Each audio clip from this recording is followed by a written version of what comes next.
नमो नमो पिला माने सुप्रभातम समस्ते भल अछ तो खाइके आसछ ना माँ खाया पाई देइचंती ना।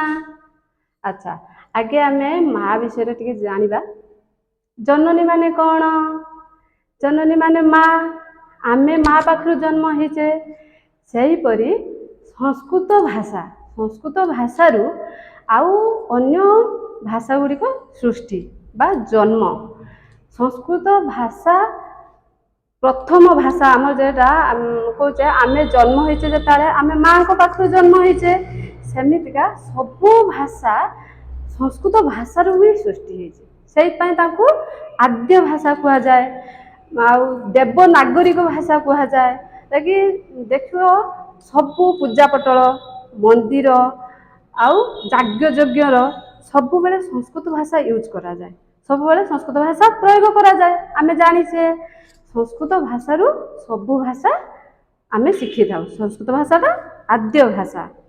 अच्छा आमे आज संस्कृत पढ़िबा। कौन पढ़िबा? संस्कृत कौन एटा कौन? आदर्श भाषा जननी माने भाषा मानकर माँ होची एई संस्कृत भाषा हैला। आज आमे पढ़िबा संस्कृत पढ़िबा। आमे तो जानिचे अक्षर जानिचे आमे स्वर वर्ण भी आमे केवड़ा केवड़ा जानिचे। केवड़ा केवड़ा स्वर वर्ण कहिलो लेखिबा। एठी स्वर वर्ण केवड़ा केवड़ा स्वर वर्ण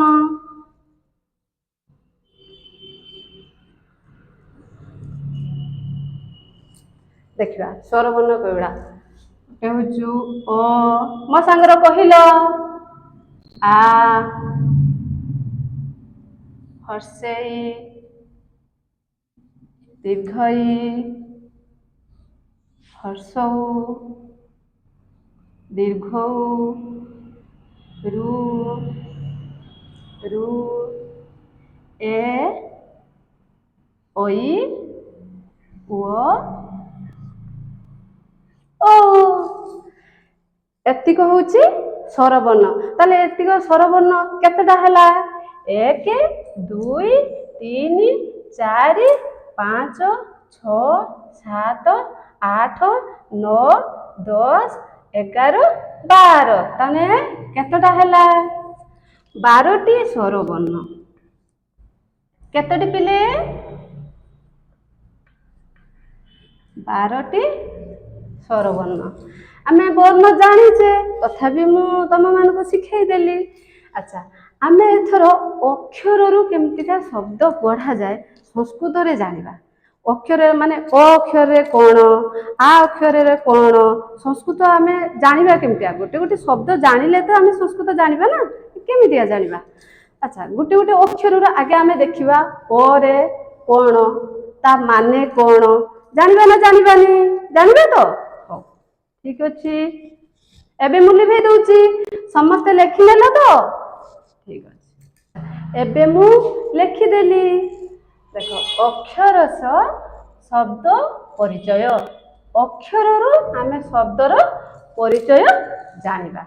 देखो एठी अक्षर सब मु लेखिछि ना अ आ हर्षेई दीर्घई हर्षौ दीर्घौ एवडा गोटे गोटे अक्षर। अच्छा जानिबा एवडा सब हे शब्द मु लेखिछि। अ रे एटा होछि संस्कृत अ रे अगह एटा होछि संस्कृत भाषा हम ता माने होछि पर्वतः। अगर माने पर्वतः। आमे पर्वत देखिचे ना तमे माने देखिछ ना? पर्वत न देखि दिले भी टीवी रे तो देखिथिबो फोटो रे तो देखिथिबो। सेही पर्वतः माने अगर माने पर्वतः। आरे आशय माने शयन कक्ष। आमे जेउ घरे सोई थाउ सेटा होची आशय माने शयन कक्ष। हर्षेई रे देखिबा। हर्षेई रे इक्षव। इक्षव माने आखु। आमे आखु खाउ ना? आखुटा केमतिया लागे? मीठा लागे ना? और एतरा मु जेता तुमको पचारबी आखु को संस्कृत रे कोन कहा जाए सेटा मते कहिबो। मु आ आखु कहिबिनी मु एथरा कहिबी कोन? इक्षवः। इक्षव माने आखु।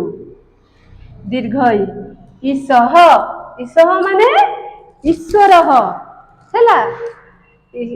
ଈଶଃ ମାନେ ଈଶ୍ୱର। ମୁଁ ଯଦି କହିବି ଈଶ୍ୱରକୁ ସଂସ୍କୃତରେ କଣ କୁହାଯାଏ ତମେ କଣ କହିବ?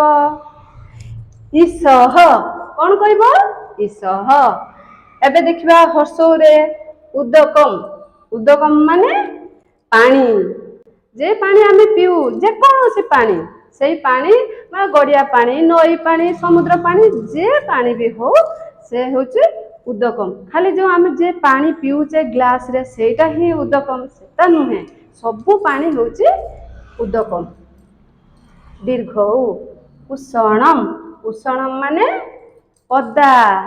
ଅଦା ଦେଖିଛେ ଆମେ ମା ରୋଷେଇ ଘର ରଖିଥାନ୍ତି ରୋଷେଇ କରିକି ଦିଅନ୍ତି। ମୁଁ ଏଥର ପଚାରିବି ତମକୁ ଅଦାକୁ ସଂସ୍କୃତରେ କଣ କୁହାଯାଏ ତମେ କଣ କହିବ ମତେ? ଉଷଣମ୍। କଣ? ଉଷଣମ୍। ଆମେ ଦୀର୍ଘ ଉ ଯାଏ ଜାଣିଲେ ଏଥରକା ଜାଣିବା ରୁ ରୁ ଏ ଐ ଉଅ ଔ। ଜାଣିବା ନା? ଆଚ୍ଛା ଠିକ ଅଛି ମୁଁ ଏତିକି ତାହେଲେ ଲିଭେଇ ଦଉଛୁ। ପିଲେ ସମସ୍ତେ ଖାତାରେ ନୋଟ କଲେ ନା? ନୋଟ କରିନବ ହେଲା। ନୋଟ କରୁଛ ତ? ଠିକ ଅଛି ସୁନା ପିଲା। ଏଥରକା ଦେଖିବା ରୁ ରୁରେ ଋଷଭଃ। ଋଷଭ ମାନେ ଷଣ୍ଢ। ଏରେ ଏଣଃ। ଏଣଃ ମାନେ ହରିଣ। ହରିଣକୁ କଣ କୁହାଯାଏ? ଏଣଃ। ହରିଣ ଦେଖିଛ ନା ରେ ପିଲେ? କେଇଠି ଦେଖିଥିବ? ନନ୍ଦନକାନନରେ ଦେଖିଥିବ। ଆଉ ଯେମାନେ ଦେଖିନଥିବ ଟିଭିରେ ତ ଦେଖିଥିବ ନା? ଦେଖିଛ ନା? ସେଇ ହରିଣକୁ କଣ କୁହାଯାଏ? ଏଣଃ। ଜାଣିଛ ନା ହରିଣକୁ କିଏ ଖାଏ କହିଲ? ହରିଣକୁ ବାଘ ଖାଏ ନା ଶିକାର କରିକି? ସେଇ ହରିଣ ଏଣଃ ମାନେ ହରିଣ। ଐ ଏଥର ଦେଖିବା ଐ ଅକ୍ଷର। ଏଟା ଗୋଟେ ଅକ୍ଷର ନା? ଏଇ ଐ ର ମାନେ ହଉଛି ଐଡକଃ ମାନେ ମେଣ୍ଢା। ମେଣ୍ଢା ତ ଆମେ ଦେଖିଥିବା ଗାଁ ଗହଳିର ପ୍ରାୟ ମେଣ୍ଢା ଥାଏ ଛେଳି ଥାଏ ଗାଈ ବି ଥାଏ ଦେଖିଛେ ଆମେ। ସେଇ ମେଣ୍ଢା ଐଡକଃ। ଐଡକ ମାନେ ମେଣ୍ଢା। ୱ ଓ ରେ ଓମ୍। ଓମ୍ କେଇଟା? ଏଇଟା କୁହାଯାଏ।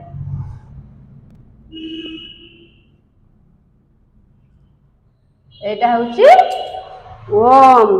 ଆମେ କ୍ଲାସରେ ବ୍ରହ୍ମନାଦ କରୁନା? ବ୍ରହ୍ମନାଦରେ ଆମେ କଣ କରୁ? ଓମ୍ ପୁରା ଗୋଟେ ନିଶ୍ୱାସରେ ଓମ୍ କରୁନା? ସେଇଟାକୁ ଓମ୍ କୁହାଯାଏ। ଓ ରେ ଓମ୍। ଔ ଔରେ ଔନକମ୍। ଔନକମ୍ ମାନେ ଉଲ୍। ସୂତା କହିବନି ପିଲେ ଉଲ୍ କହିବ। ଯେ ଉଲ୍ ଟା ଆମେ ତ ଶୀତ ଦିନିଆ ସୁଇଟର ପିନ୍ଧୁଛେ ସେଇଟା କେଉଁଥିରେ ତିଆରି ହୁଏ? ଉଲରେ ତିଆରି ହୁଏ। ସେ ସୁଇଟର ଯୋଉ ତିଆରି ହୁଏ ଉଲରେ ସେଇ ଉଲ୍ ସୂତା କହିବନି।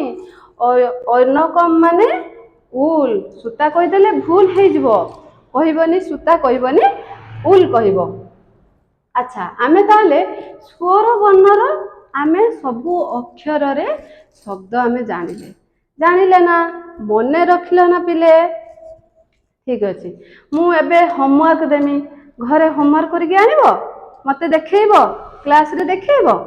ଠିକ ଅଛି ଏବେ ମୁଁ ହୋମୱାର୍କ ଦେବି ଆଉ ଥରେ ଯୋଉ କ୍ଲାସରେ ମୁଁ ଆସିବି ସେତେବେଳେ ମୁଁ ବ୍ୟଞ୍ଜନ ବର୍ଣ୍ଣରେ ସବୁ ଶବ୍ଦ ଗୁଡାକ ମୁଁ ତମକୁ ଶିଖେଇବି ହେଲା। ଏବେ ଆମେ ସ୍ୱର ବର୍ଣ୍ଣରେ ଜାଣିଲେ ତାପରେ ବ୍ୟଞ୍ଜନ ବର୍ଣ୍ଣରେ ଜାଣିବା। ତାପରେ ଆହୁରି କେତେ ପାଠ ଅଛି।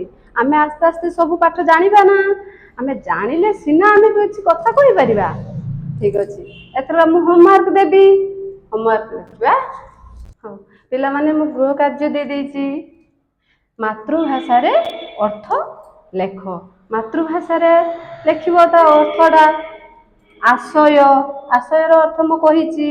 ଈଶ ଋଷଭଃ ଏଣ ଉଦକମ୍। ଏଗୁଡାକର ଓଡ଼ିଆ ମାନେ ଆମେ ଲେଖିବା। ଏଗୁଡା ସବୁ ସଂସ୍କୃତରେ ଆମେ ଓଡ଼ିଆର ତା ମାନେ ଲେଖିବା।